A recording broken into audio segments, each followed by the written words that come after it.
So let us now start with architecture that is found in the Rajput region, that is mostly in Rajasthan.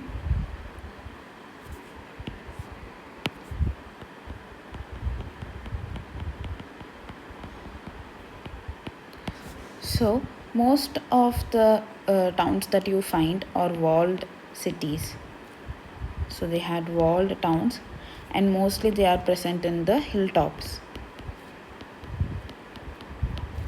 They had moat system for protection. They had palaces, and the most important structure that is found in the Rajasthan region is the step well. Now the step wells are called Bavolri or Bavori.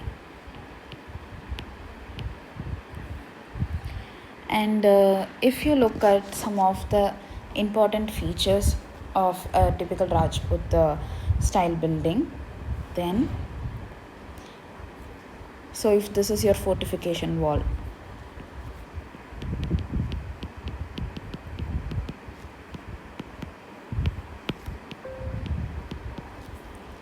and these are your battlements,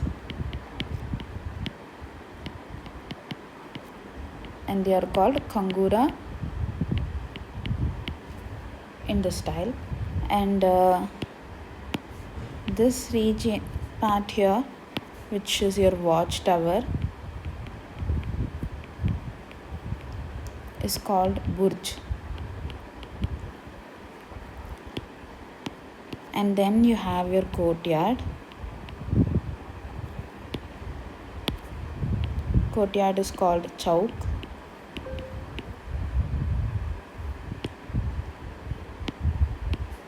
And this structure over here, which is usually found at the top, usually on the roof areas.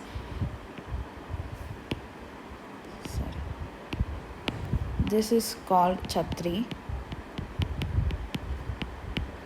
So this is Chhatri. They are usually found in the roof and act as a shelter. You can go there, sit around, and you can also it serves as a focal point for you to look around down. Okay, so it has acts as a focal point for you to look down. And then this is your main gateway. Now if the gate is in palace or it's a very ceremonial gateway which is some sort of importance, then it's called Diori, which is grand entrance. Now it's just part of a residence and it's just a simple door or simple gate, then it's called Poli or Pole, means gate or entrance to residences or Haveli.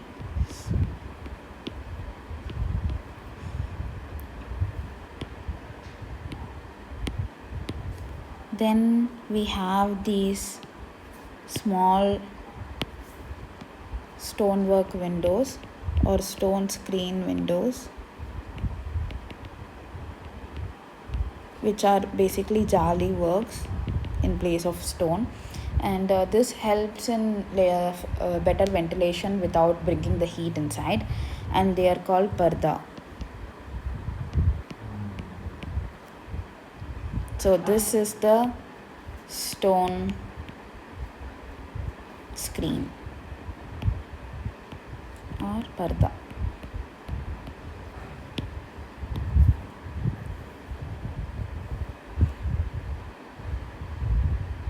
And the seating areas mostly over here, seating areas are some sort of a seating element, say like a divan or something.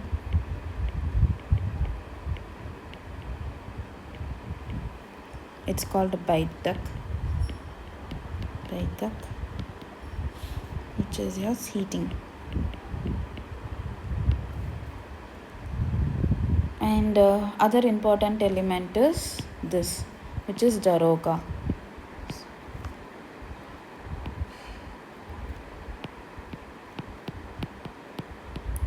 Now, Darogas are usually reserved for the female or women in the house, so that it gives them a protected view of the outside world, and also keeps their privacy.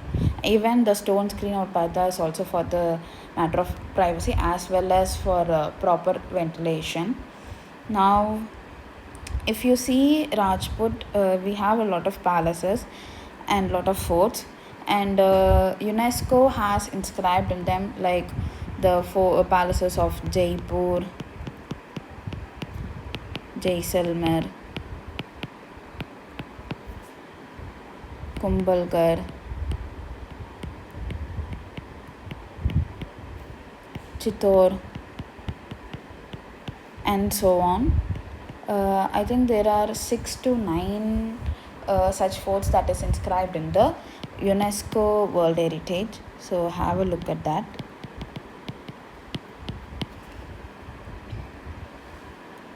This is a stepped well example called as the Chand Bawori, and this has 3,500 steps in it.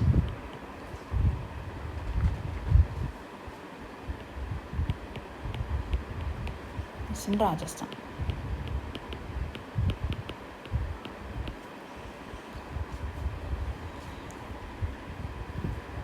Next, we can move on to Havelis. So, Havelis are your residences,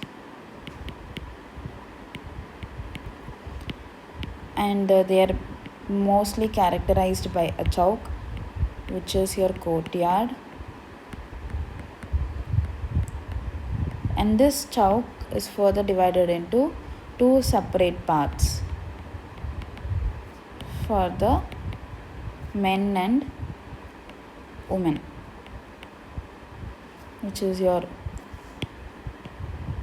for Mardana, which is men, and Zenana for the female. So if you look at a typical plan,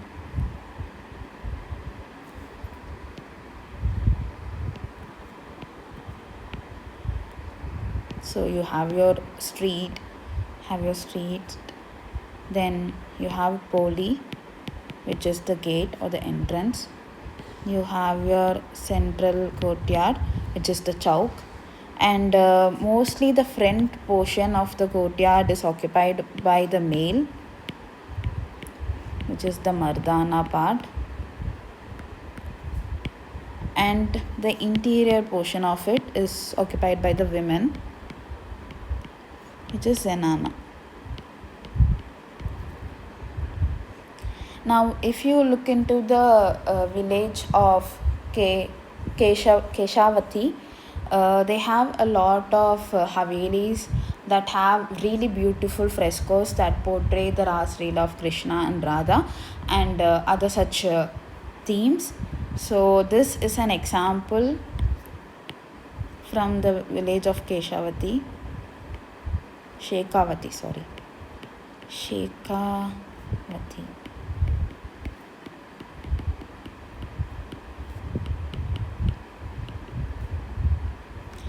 Now, if you are wondering what are frescoes, so these are water paintings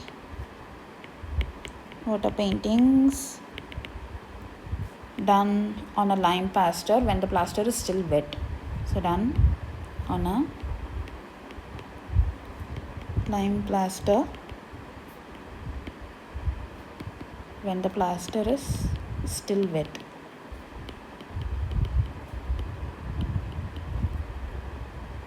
So you can see beautiful paintings of Radha Krishna Rasleela and various several themes in that folklore. And this is Med Bhavan Palace in Jaisalmer. Sorry, it's in Jodhpur.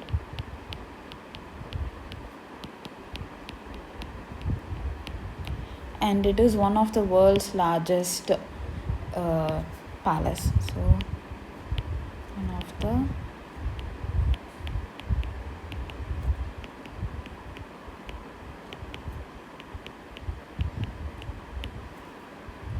so this is about Jaipur. Sorry, this is about Rajputs and Rajasthan architecture. Next, we can go into Sikh architecture.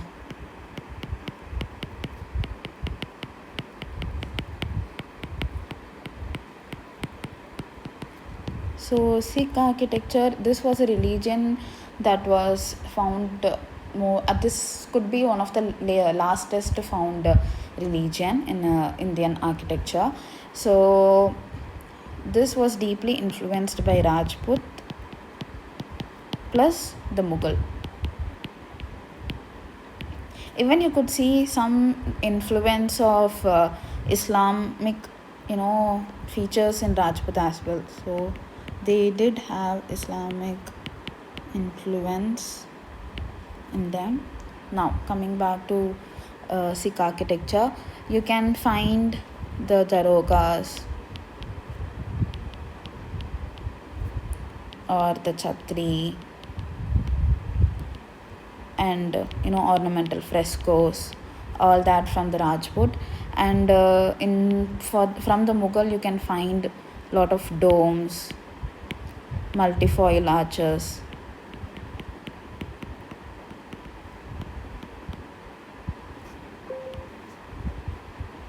and etc. So what is multifoil arches? So this is called cusp, and these that come out are foil. So multifoil is something like this. So these are multifoil arches. I hope that clear. Then let us talk about the characteristics of a Sikh architecture. So usually this dome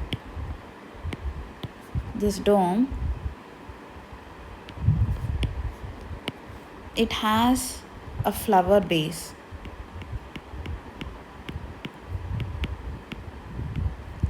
Like a flowery base, as in, like you can see it has a very flowery base.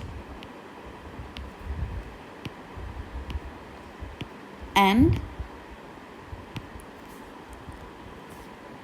size is too big. Okay, this is an inverted lotus. On top of the dome is an inverted lotus which carries your kalash or finial. Now mostly this dome is ribbed or fluted.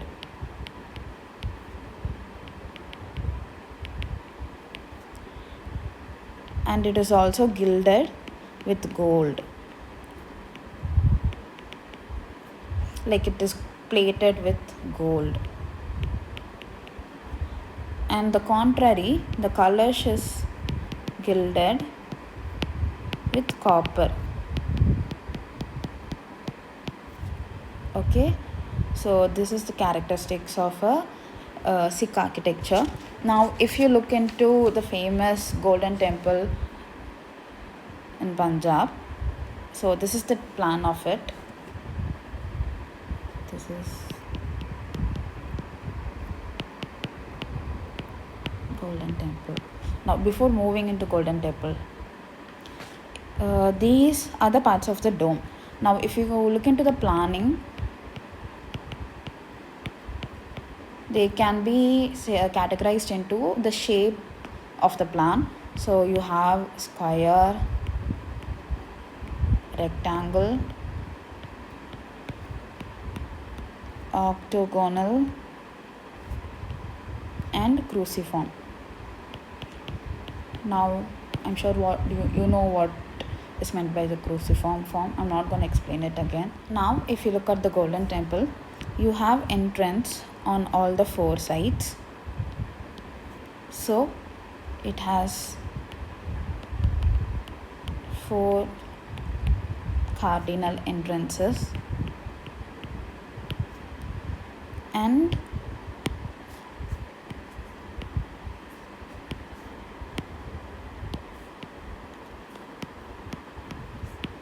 you have the circumambulatory space.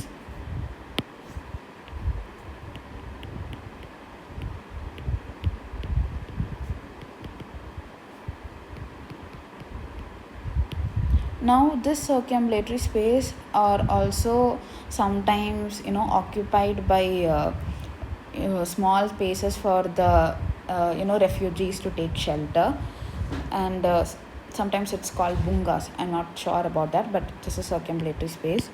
Then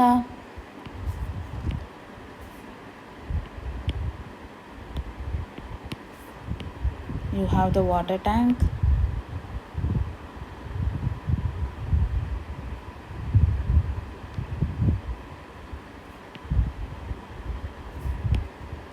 So this water tank is called the pool of nectar.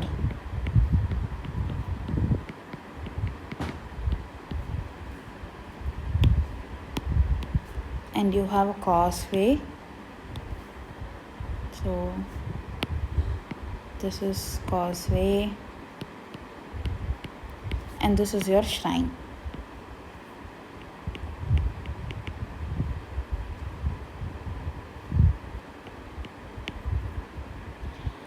Now this is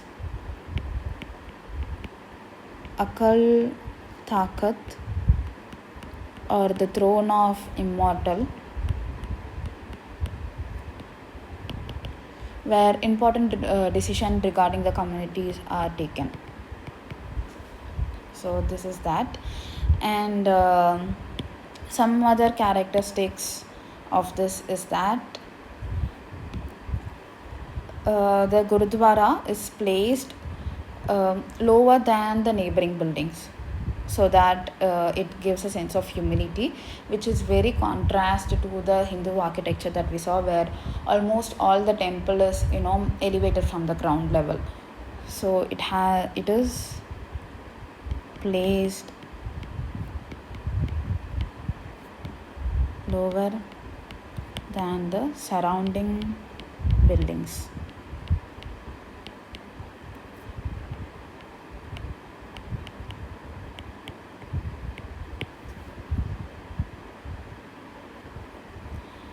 And I've also already talked about the dome. So this is the planning, and this shrine is where the book of Harimandir Sahib is kept. So if you look at the decorative works,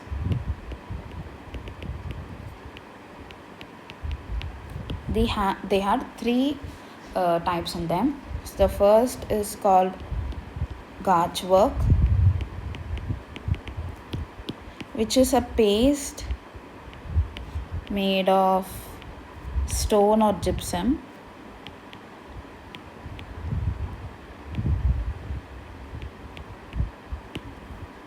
and this is applied on the walls, and later it is carved out. Now if you add if you add glass or mirror and gold leaves like that to it, it's called Tukri work. This is an example of Tukri work.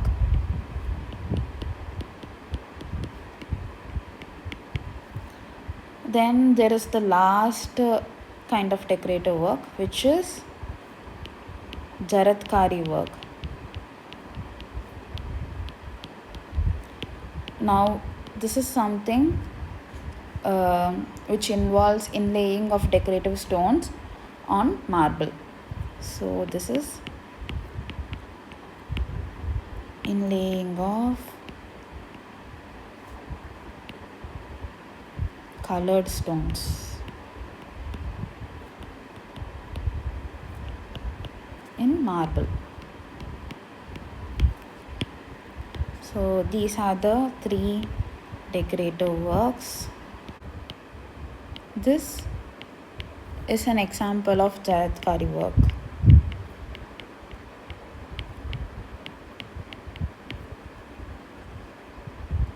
And one type of stone that was majorly used is this thin bricks, which are called as Nanakshahi bricks, or they have another name to them, which is Lakuri bricks.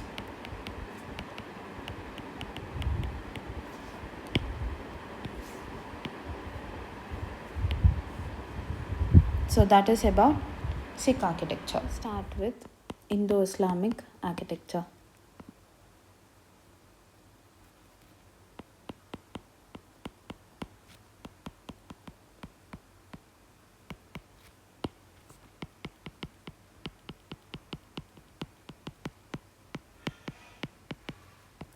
And before I jump on to each dynasty and what they contributed, I wanna mention the important parts of a mosque. So this is a typical mosque, and this is your portal, which is your entrance. And when you enter, the courtyard is called San.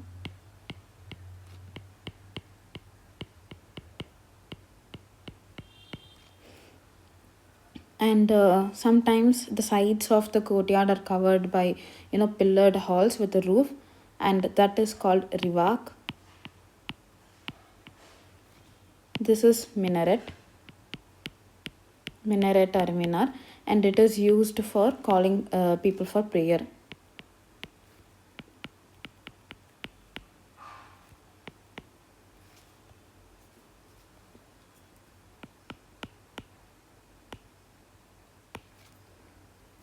And this is your ambulation tank.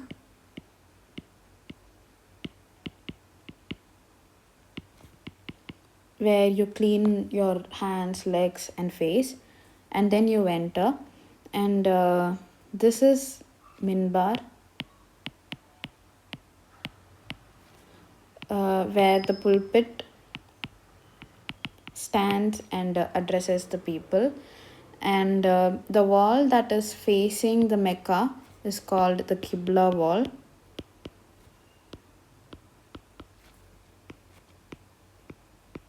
Qibla wall or just Qibla. So this is the wall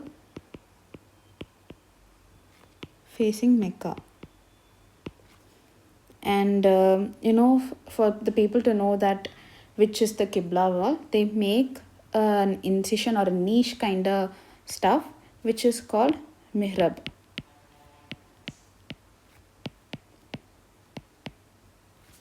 Niche on the wall to indicate the Qibla wall. So these are the important parts of a mosque. And let me talk about some of the important terminologies of building that are found in the Indo-Islamic architecture.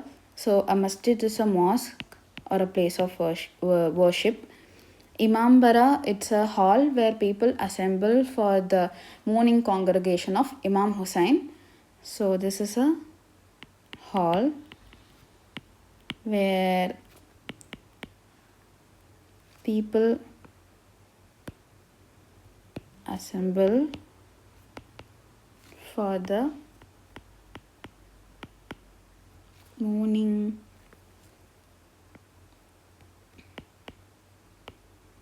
congregation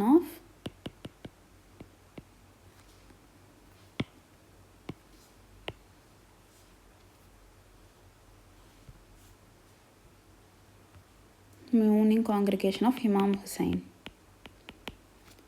Then madrasa is a public school.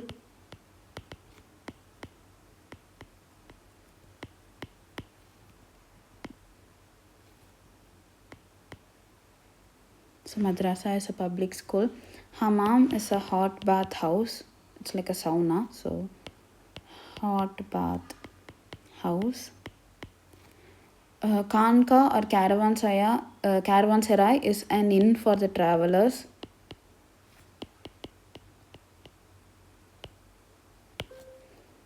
Maqbara is the tomb or mausoleum. And Kasbah or Killa is a fortress or a citadel.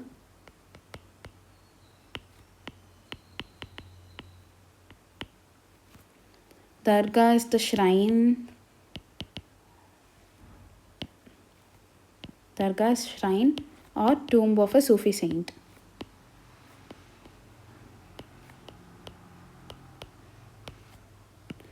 Rauza means if the tomb and the garden is within the same, a tomb and a mosque are within the same compound, it is called as Rauza. So a tomb plus mosque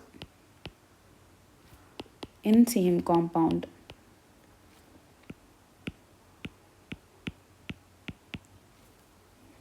is Rauza.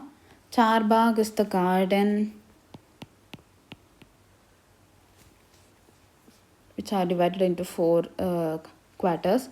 House means water tanks. Minar or minarets is the tower that they use for calling for prayers. Darwaza is entrance gateway.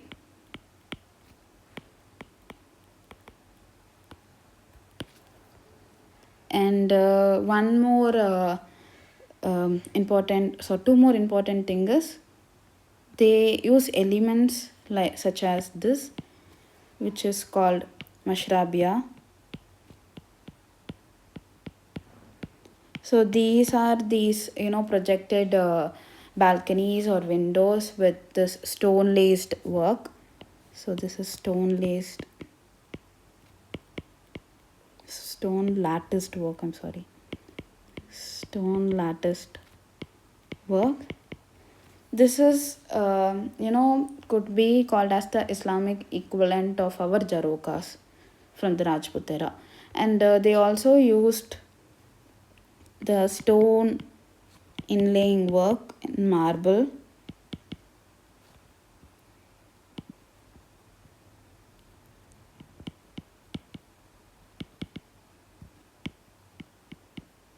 And we saw that in the Sikh architecture, where we called it as Jaratkari work. In Indo-Islam or mostly in the Mughal Empire, they called it as Parchinkari.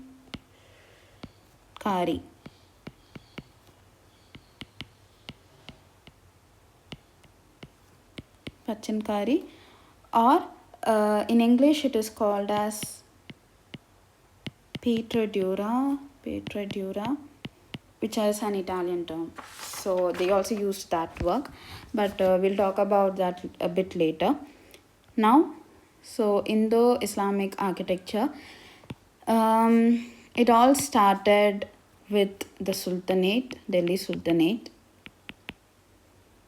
and that was began by our slave dynasty.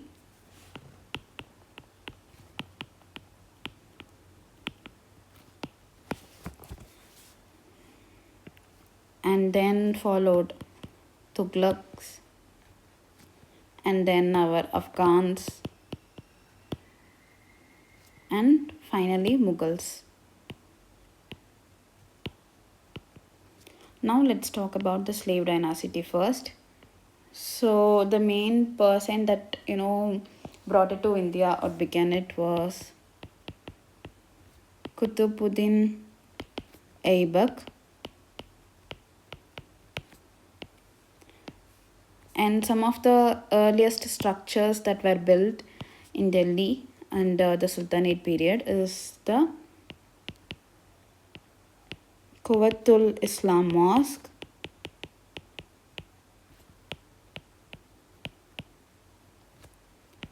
with the Qutub Minar. So this plus Qutub Minar.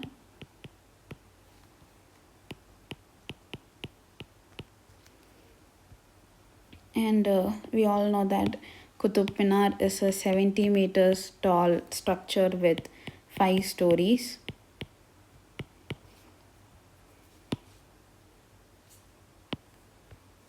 And most of their structures, even this mosque to be, to say, they were all constructed very fast. And that was because they used materials from the existing temple that were found in the surrounding region. So they used materials from existing temples in the surrounding regions. And the first tomb is of Sultan Gari, which is in Mehrauli, Delhi.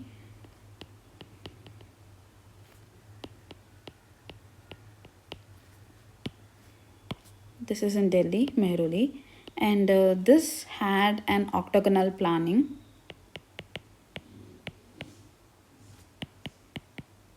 With corbelled pyramid.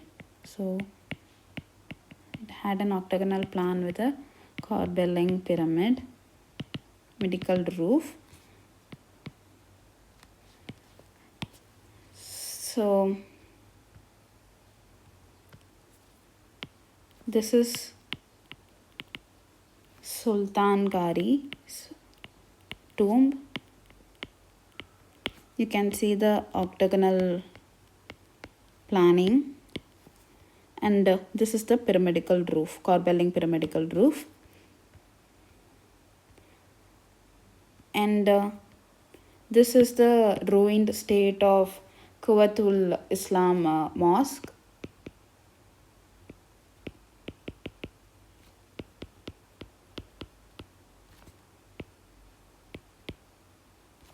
And this is our Qutub Minar. And the first true arch that was ever used in India is in the tomb of Balban. So this is the first true arch they ever used. So first,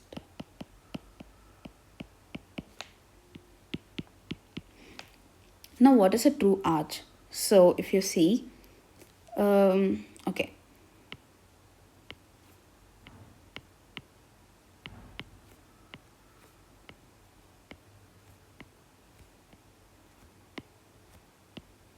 This is corbelling. Sometimes you give the shape of an arch and fill it up with corbelling. So this is a corbelled arch. But a true arch is the one which uses the wedge-shaped ossuaires.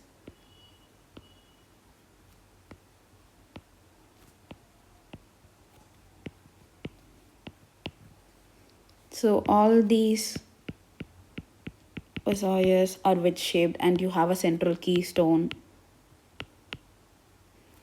So this is your true arch.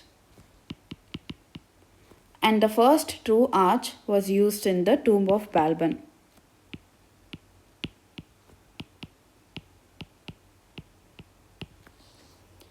Now, okay, we talked about this.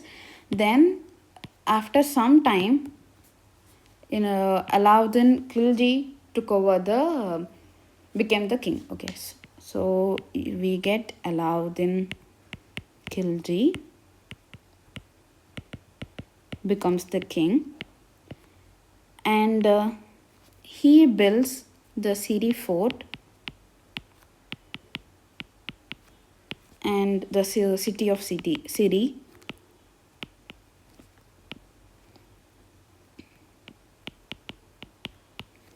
Which has around 7 gates to it. And what he does is he expands the Quwwatul Islam mosque. So he expands the mosque of Quwwatul Islam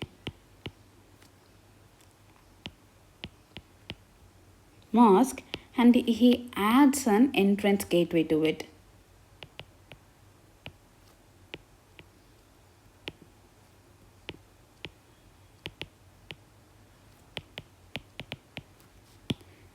And this entrance gateway is our Alai Darwaza.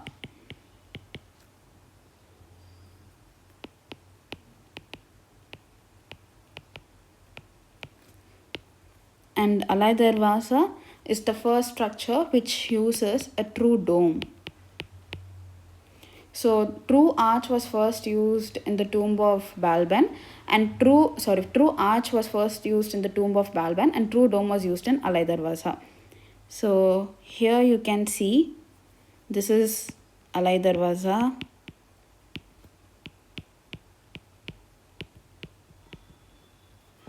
And this is our Qutub Minar.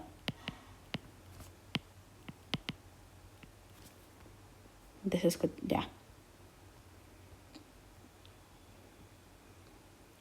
So Alauddin Khilji expands Quwwatul Islam Mosque, adds an entrance gateway to it, which is our Alai Darwaza, and which uses the first true dome.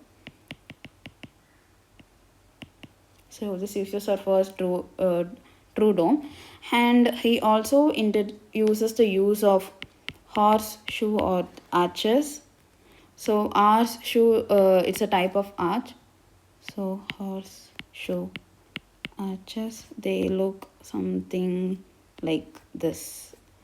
So he introduces horseshoe arches into the Indo-Islamic architecture.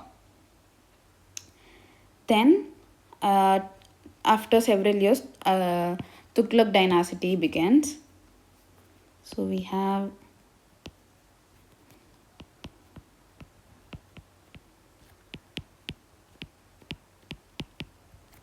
Dynasty, which was initially ruled by the Ghiyasuddin Tuglaq.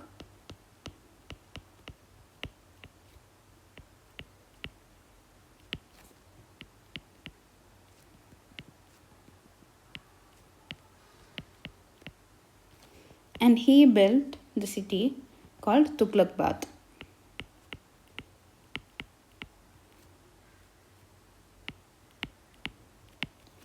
So most of the Tuglaq Dynasty structures are not very ornate.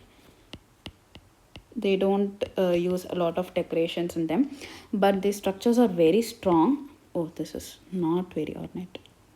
Not very ornate, but the structures are very strong and massive, and almost has a military appearance in them, like very defensive and feel. They use battered walls and tapering pylons.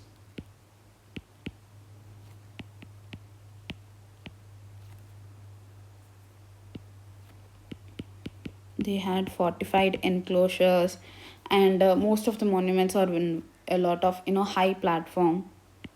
So fortified enclosures, monuments on high platform.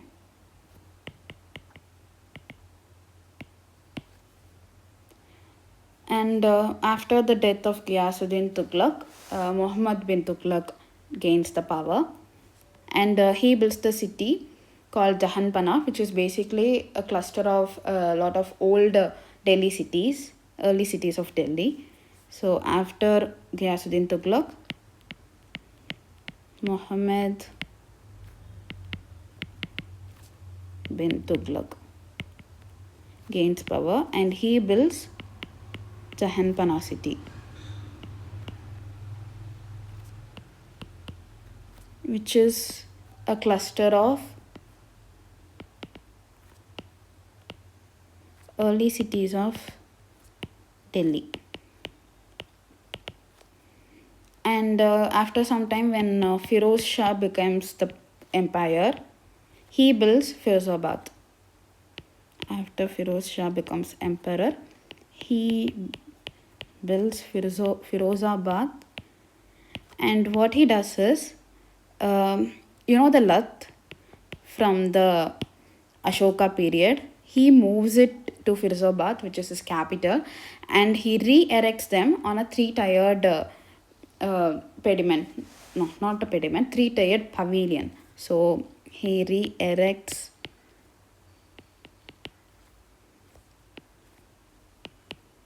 the Lat on a 3-tiered pavilion. So if, for example, if we look at the tomb of Ghiyasuddin Tughlaq,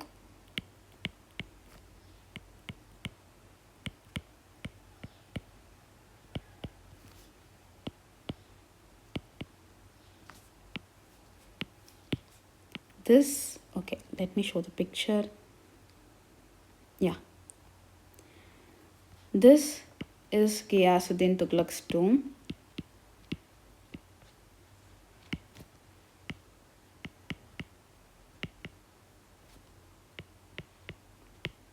And you can see they had sloping walls or the batter walls, and it was a square based plan. So they had a square plan, and they used red sandstone plus white marble, which is the combination that is used in a lot of Islamic architecture. So red sandstone plus white marble. And one interesting thing that you can see is, no, before that, you can also see this has like a bit of what do they say, fortress feeling. So it has a fortress appearance. Now coming to the interesting part, this dome has an amalaka, which is from our Hindu architecture, and a kalash.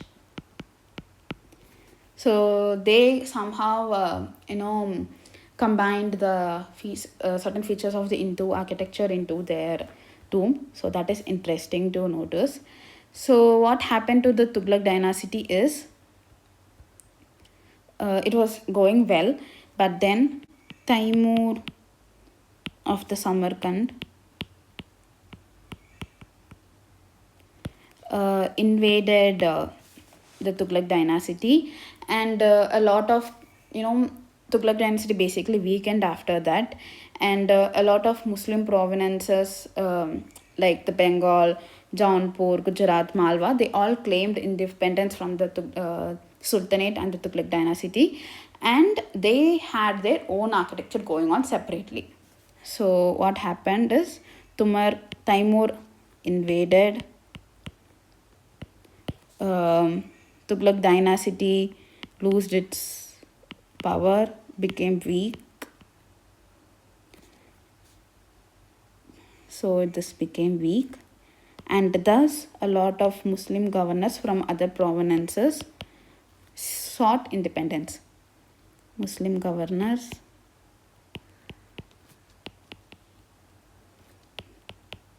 from other provinces sought independence.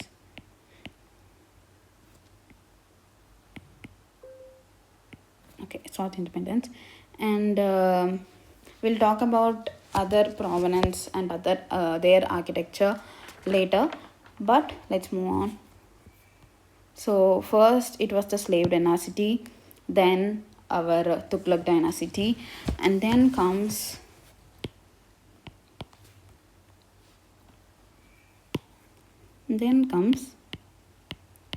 Sayyid and Lodhi Dynasty.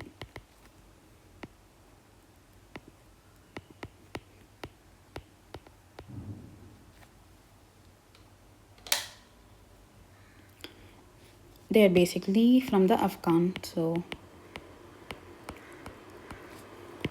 they ruled India for a very short time. Some of their important features is they introduced double dome system.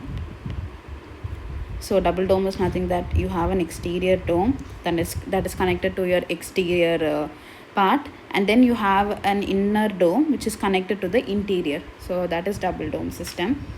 And they also introduced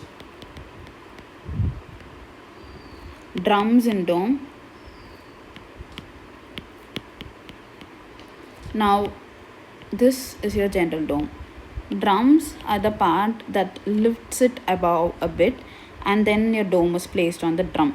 So they introduced drums in dome, and most of the domes are octagonal in planning.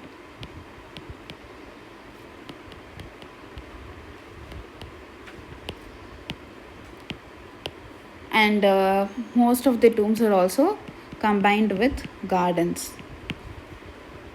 a charbagh. So example is we have Lodhi tomb in Lodhi garden, which is in Delhi. We have Sayyid dome.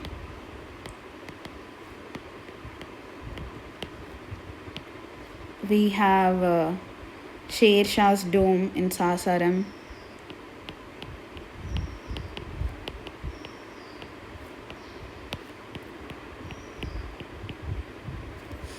Now let me show the pictures.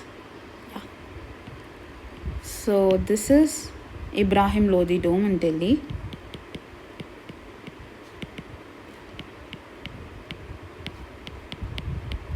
Tomb in Delhi. And this is Sher Shah's dome.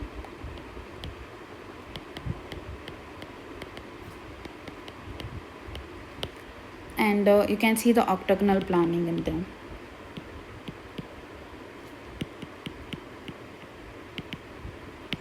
And this also has our double dome.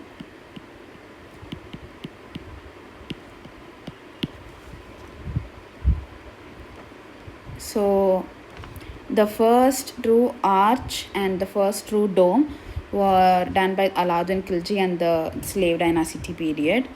And the introduction of drums in dome and double domes are by the Lodhi dynasty, Sayyid and Lodhi dynasty. Then we can move on to our Mughal.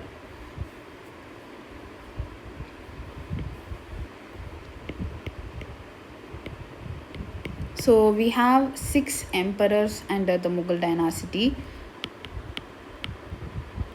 The one that laid foundation is Babur.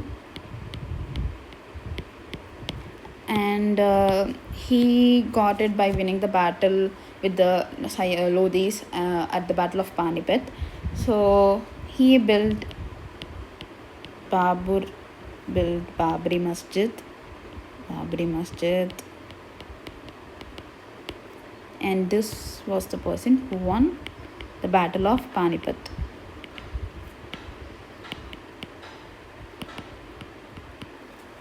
And then Babur's son is Humayun. Humayun took over the power, and he built a city called Dinpana. He built city of Dinpana, which was famously called as Purana Kila. And this Dinpana city is believed to be built on the mound of Indraprastha. Built on the mound of Indraprastha, and Indraprastha is the city that was founded by the Pancha Pandavas of Mahabharata. So Indraprastha. And then comes Akbar. So Akbar could be said as the person that started a lot of architectural works in Mughal era. So he built the Agra fort, and he built Humayun's tomb. Now if we see Humayun's tomb, yeah, this is Humayun's tomb. You can see the materials, which is red sandstone plus white marble for the dome, and this was built on a raised platform.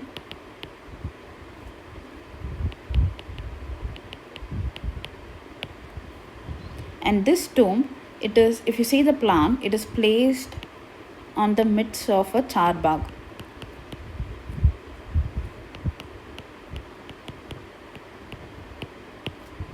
and it has a double dome. And some believe it is also the precursor to Taj Mahal.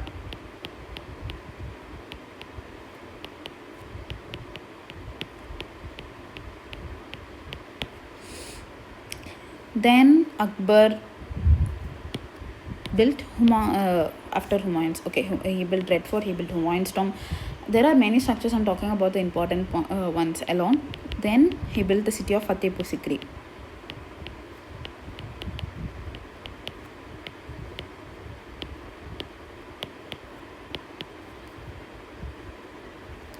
So this is the plan of the fort.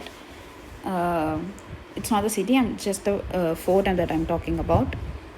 So this was Birbal's palace.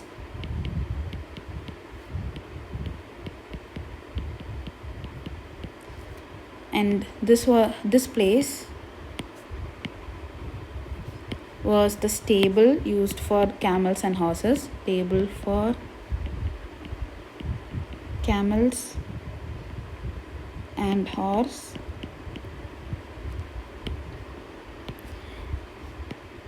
Then we have Jodhabai's palace.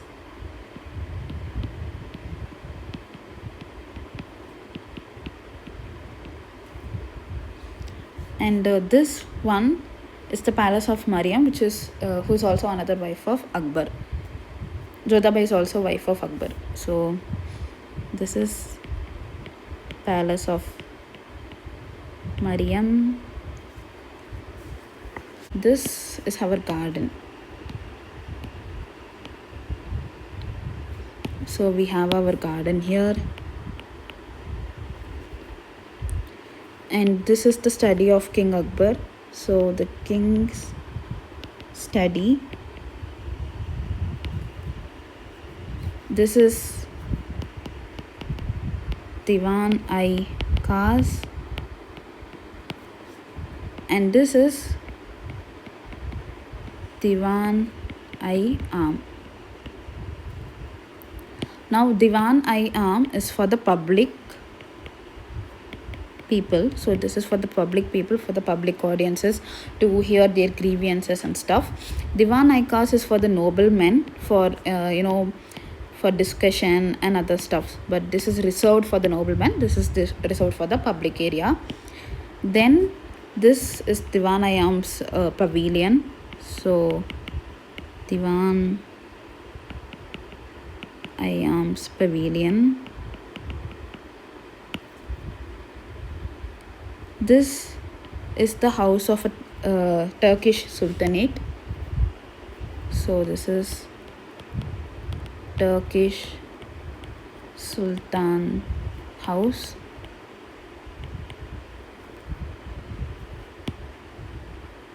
And this is for administrations. At the back side you have administration plus archive. And this in the middle is Pachisi Court, or maybe I'm not pronouncing it correct, but this is Pachisi Court, where King Akbar played human scale chess using slave girls or other people. So this is Pachisi Court. And these are the important parts of Fatehpur Sikri Court. Other structures that were part of Fatehpur Sikri is Jama Masjid,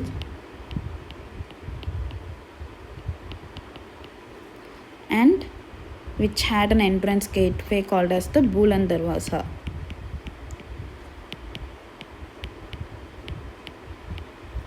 Now Buland Darwaza was constructed after his victory over the Gujarat. So this was built after his victory over Gujarat. And this was 54 meter tall. So this is 54 meter high. After Akbar, we have Jahangir. So there is kind of less. Oh, I have forgot to talk about one more important part of Fatehpur Sikri Court, which is this. So this is Panch Mahal,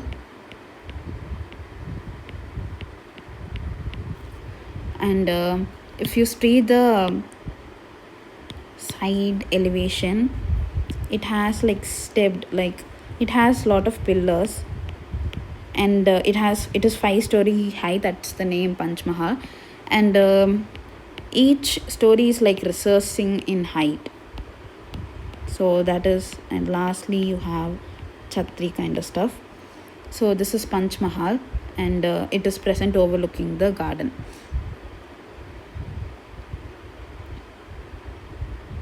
And Akbar also extensively used animal brackets and column,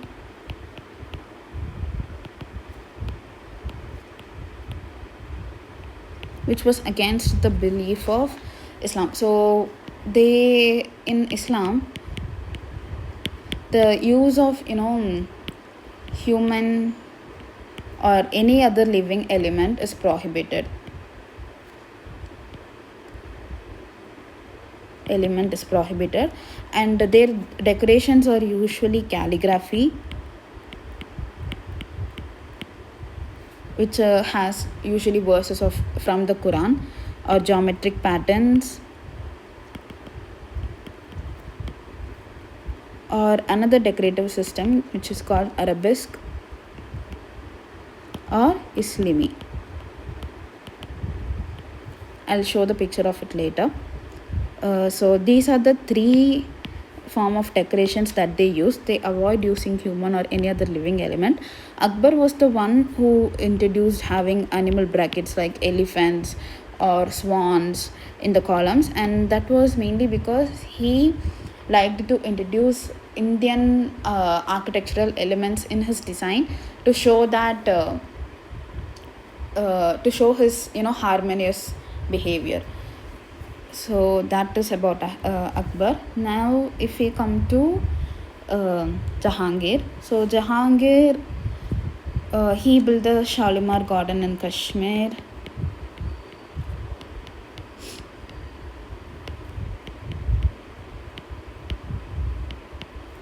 And the art that I mentioned in the beginning, which is Parchin Kari work, or the Pietra Dura, which is inlaying of color or decorative stones in marble. So that began in Jahangir reign. So Parchin Kari work began in Jahangir's era. Then after Jahangir came Shah Jahan. So Shah Jahan is the greatest builder among the Mughal, and he used a lot of marble in his structures. Like sometimes the entire building is made of marble, like the Taj Mahal. So he used marble extensively, and he also used this Pachankari work a lot in his structures.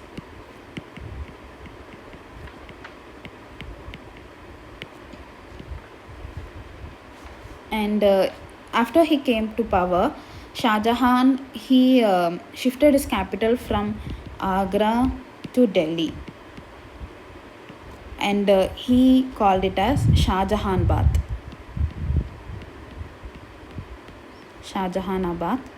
And to have conduct his political affairs, he built Red Fort. And of course we know Taj Jahan built Taj Mahal, and that's about Shah Jahan. Oh yeah, Shah Jahan also built the Shalimar Garden in Lahore.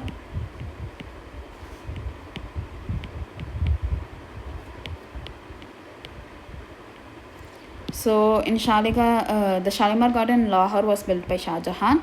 In Kashmir, it was built by Jahangir, his father Jahangir, and he was also famous for building the Jama Masjid in Delhi.